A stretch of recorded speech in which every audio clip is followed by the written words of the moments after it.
Welcome जी mutual fund के वर्तमान और संभावित निवेशक। आज के लिए जो मैं वीडियो करने वाला हूँ ना सर, वो वीडियो बहुत इंपॉर्टेंट है क्योंकि हर जगह आप डिजिटल डिजिटल डिजिटल सुनते आ रहे हैं ना सर। तो मोतीलाल ओसवाल का एक डिजिटल थीम पे सर एनएफओ आ गया है, और वो एनएफओ आ गया है सर आज यानी 11 अक्टूबर को, और ये 25 तक ये ओपन रहेगा। इसमें आप कैसे कुछ पैसा लगा सकते हैं और कितना कुछ इनकम कमा सकते हैं, क्या इसका आउटलुक है, सब कुछ बताने वाला हूँ इस वीडियो में आपको। हाँ, अगर आपने मेरे वीडियो को, मेरे चैनल को अब तक सब्सक्राइब नहीं किए तो बॉस एक बार चैनल को सब्सक्राइब कर लीजिए और बेल आइकॉन को प्रेस कर दीजिएगा, तो मेरे वीडियोज आप तक पहुंचते रहेंगे सर। ये इंपॉर्टेंट है क्योंकि म्यूचुअल फंड इंडस्ट्री में पैसा वो नहीं कमाता है जो कि ज़्यादा पैसा लगाता है, नेवर। म्यूचुअल फंड इंडस्ट्री में पैसा वो कमाता है जो लगातार अपडेट्स को टेक करता रहता है, पोर्टफोलियो को रीबैलेंस करता रहता है। और पोर्टफोलियो को रीबैलेंस करने के लिए क्या चाहिए? इंफॉर्मेशन। कौन देगा? मेरे वीडियोज़। तो नोटिफिकेशन को भी प्रेस करके रखिए सो दैट कि नए नए इन्फॉर्मेशन आपको मिलते रहें। करेक्ट। तो चलिए शुरू करते हैं, सारी चीज़ें आपको बताता हूँ। डिजिटल इंडिया फंड लेके आए हैं। आपको ये वर्ड सुना सबने है, कन्फ्यूज भी सब है। क्यों? क्योंकि आज से लगभग 8.5 साल पहले टाटा डिजिटल फंड आया था सर। आपको बताऊं हकीकत, उसमें सर 70 से 75% पैसा लगा कहाँ है? आईटी कंपनी में, Tata consultancy service, tech Mahindra, इस तरह की कंपनियों में पैसे लगे हैं जी। डिजिटल कंपनी में तो हार्डली 10 से 15% लगे हैं। तो जो लगता पैसा है आईटी में, बोलते डिजिटल फंड है। ये पहली बार ऐसा एक फंड आया है जो कि बोलते भी डिजिटल है और पैसा भी लगता है डिजिटल कंपनी में। बताता हूँ सारी बातें सर जी। अब आप ये कहोगे कि सर आईटी कंपनी और डिजिटल कंपनी में आखिर फ़र्क क्या है?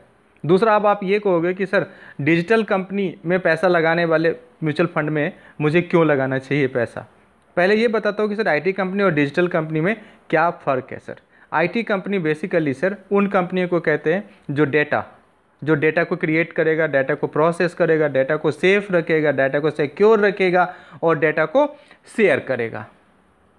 आईटी कंपनी, ठीक है जी। अब डिजिटल कंपनी किसको बोलेंगे? डिजिटल कंपनी उन तमाम कंपनियों को बोलते हैं ना सर, जो कि जितने भी ऑलरेडी अभी जो सर्विसेज दिए जा रहे हैं वो इंटरनेट के थ्रू देगा। फॉर एग्जाम्पल पॉलिसी बाजार ले लो सर, इंश्योरेंस बेचता है मगर कैसे बेचता है वो? इंटरनेट के through, digitally, online, mobile application के थ्रू। फॉर एग्जांपल अगर आप कॉमर्शियल ई कॉमर्स साइट की बात करेंगे तो जो रिटेल सेल्स की दुकानें थी उसे वो किसके थ्रू बेच रहा है सामान? अपना इंटरनेट के थ्रू। तो ऐसे ही जितनी भी वो कंपनियां जो कि सामान बेच रहा है, कोई सर्विस बेच रहा है, लेकिन वो इंटरनेट के थ्रू बेच रहा है, तो उसको डिजिटल कंपनी बोलते हैं। तमाम एग्जांपल आप ले सकते हो सर, अमेजन, ओयो, ओला, उबर, जो भी लेना है ले लीजिए, इंडिया और बाहर की कंपनियां मिला करके, तो वो हो गई डिजिटल कंपनी। ठीक है सर। अब आपके दूसरे सवाल का जवाब बड़ा इंपॉर्टेंट हो जाता है कि सर हमें आईटी कंपनियां इतनी बड़ी बड़ी, उसमें पैसा लगाने वाले फंड को छोड़ करके डिजिटल कंपनियों में पैसा लगाने वाले में क्यों पैसा लगाना चाहिए? यहाँ पे एक इंपॉर्टेंट लाइन कोट करूंगा मोतीलाल ओसवाल के। नितेश शाह साहब ये कहते हैं, जो कि फंड मैनेजर्स में से एक हैं, कि इसमें पर्सनली मैं अपना पैसा भी लगाने वाला हूँ। क्यों? एक लॉजिक आपके सामने स्क्रीन पे डाला है, देखो जी। क्योंकि यह डिजिटल इकोनॉमी $1 ट्रिलियन अपॉर्चुनिटी है जी आने वाले समय में। कैसे? 2030 तक देखो, इंटरनेट इकोनॉमी और टेक्नोलॉजी सेक्टर, जिसे आईटी सेक्टर बोलते हो आप, उसमें कंपैरिजन दिखाया गया है यहाँ पे। इंटरनेट सेक्टर को डिजिटल समझ लो जी और टेक्नोलॉजी सेक्टर को आप आईटी समझ लो जी। 2010 में क्या था? टेक्नोलॉजी सेक्टर 8 से 10 बिलियन डॉलर का था और 50 से 60 बिलियन डॉलर का था जी आपका टेक्नोलॉजी सेक्टर।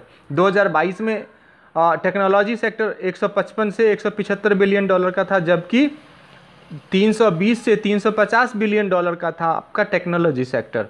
2030 तक क्या सीन बनेगा? इंटरनेट इकोनॉमी हो जाएगी आपका 900 बिलियन डॉलर से 1000 बिलियन डॉलर का, जबकि टेक्नोलॉजी सेक्टर रहेगी 1450 से 1550 बिलियन डॉलर का।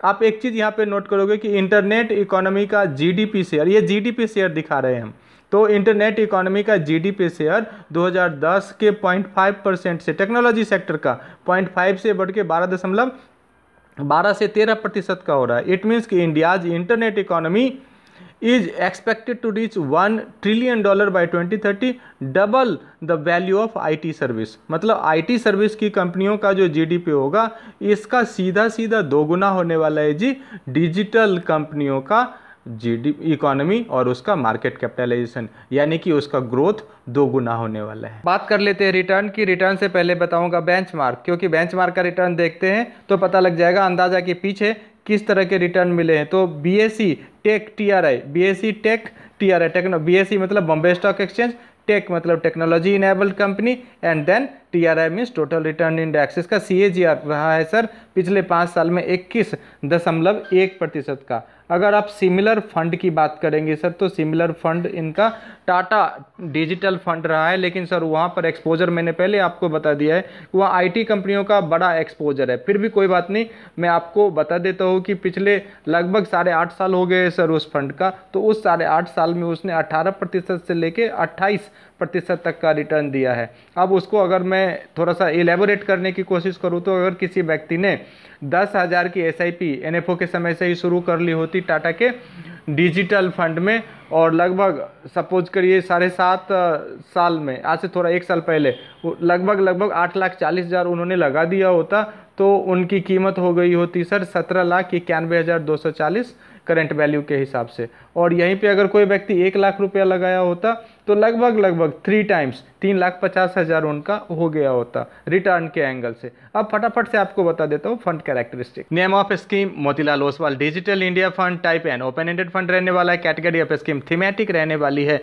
इन्वेस्टमेंट ऑब्जेक्टिव यही है कि डिजिटल जो ट्रांजेक्शन रिवॉल्यूशन होंगे तो डिजिटल कंपनियों में पैसे को लगाएंगे और उससे अच्छा रिटर्न बनाने के लिए सर आउट परफॉर्म करने की कोशिश करेंगे। बेंचमार्क इसका BSE tech, total return index रहने वाला है, एंट्री लोड बिल्कुल नहीं रहने वाला है, एग्जिट लोड 1% रहेगा। अगर आप 3 महीने के भीतर रिडीम्पशन लगाते हैं तो प्लान आपका रेगुलर एंड डायरेक्ट दोनों रहने वाला है। जबरदस्त अच्छी बात यह है कि यहाँ पे आईडीसीडब्ल्यू ऑप्शन और ग्रोथ ऑप्शन दोनों आपके लिए रहने वाला है। मिनिमम 500 से आप शुरुआत कर सकते हैं, मिनिमम रिडीम्पशन अमाउंट भी आपका मिनिमम 500 रहने वाला है। और नितेश शाह सर और सारे फंड मैनेजर्स के साथ इसमें आपके साथ फंड मैनेज करने के लिए रहने वाले हैं सर। और सबसे बड़ी चीज़ कि सर ये कुछ भी हो जाए थीमेटिक फंड है, और जहाँ तक आप देख रहे हो कि पीयर ग्रुप में कुछ ज़्यादा फंड अवेलेबल नहीं है, सो दैट कि आप एज्यूम भी कर सके। और रिस्कोमीटर में इसका वेरी हाई पे निडल है। हैंसफोर्थ सर आपसे कहूँगा कि अपने पोर्टफोलियो में आप इसे रखना चाहते हैं तो ज़्यादा एक्सपोजर, कम से कम 10 से 15% का एक्सपोजर दीजिए, क्योंकि यह अच्छा रिटर्न बना सकता है अच्छे रिस्क के साथ।